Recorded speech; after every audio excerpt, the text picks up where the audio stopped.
वर्ष 2009 में supreme court ने यह कहा था कि अगर उसके निर्देश के बाद देश में किसी सरकारी जमीन पर अवैध कब्जा करके कोई भी धार्मिक स्थल बनाया जाता है तो उसे स्वीकार नहीं किया जाएगा। और सुप्रीम कोर्ट ने यह भी कहा था कि जो अवैध धार्मिक स्थल पहले से बने हुए हैं उन्हें हटाने के लिए सरकारों को जरूरी कदम उठाने चाहिए। लेकिन वोट बैंक छिन जाने के डर से कभी भी ऐसे मामलों में ईमानदारी से कोई सरकार काम करने की कोशिश नहीं करती। कोई पार्टी ऐसी चीजों पर हाथ नहीं लगाना चाहती क्योंकि उससे उन्हें वोटों का नुकसान होता है। और यही आज हम आप सब से कहना चाहते हैं।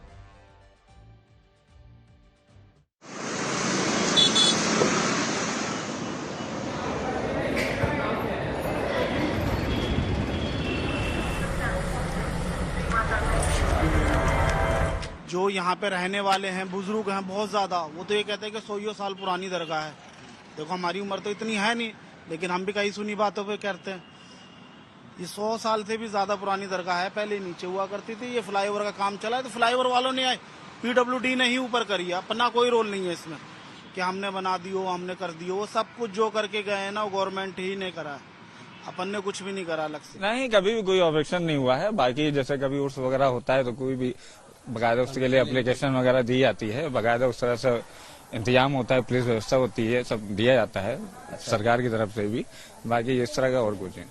अच्छा, मतलब जो उर्स वगैरह होता है तो यहाँ पर प्रोटेक्शन भी प्रोटेक्शन भी हम लोग एप्लीकेशन वगैरह देते हैं, तो बकायदा उस तरह से सब होता है। खुद दर्शन करने आते हैं, खुद मानते हैं, यहाँ को उनको मान्यता बाबा को काफी मानते हैं। नहीं, रेलवे बीच में तो रेलवे ने तो बनाया ही है। अब मतलब रेलवे जब दिक्कत थी इतनी तो मतलब रेलवे मतलब पहले कब से है ये मजार? ये कहा जा रहा है ना कि रेलवे स्टेशन पे मजार बना ली। कब से आपकी ये मजार?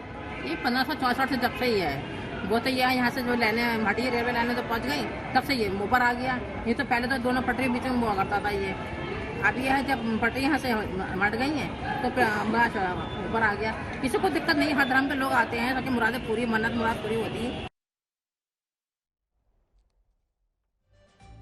तो आप सबको हम धन्यवाद देना चाहते हैं क्योंकि कल रात जो हमने रिपोर्ट दिखाई उसे देश भर में बड़ी संख्या में लोगों ने देखा, उसे शेयर किया। और कल रात ब्लैक एंड व्हाइट देश के घर घर में देखा गया है। तस्वीरें कुछ आपके सामने हैं, लोगों ने अपनी अपनी तस्वीरें भी भेजी हैं।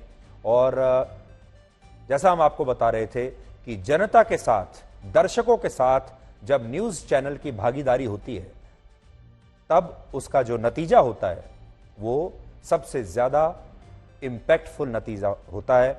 और हमारी ये जो रिपोर्ट है इसे देश भर के लोगों ने, चाहे कोई भी राज्य हो, उत्तराखंड में तो खास तौर पर घर घर में कल ये कार्यक्रम देखा गया है और हमें बड़ी संख्या में उत्तराखंड के दर्शकों ने लिखा है और हमारा धन्यवाद दिया है।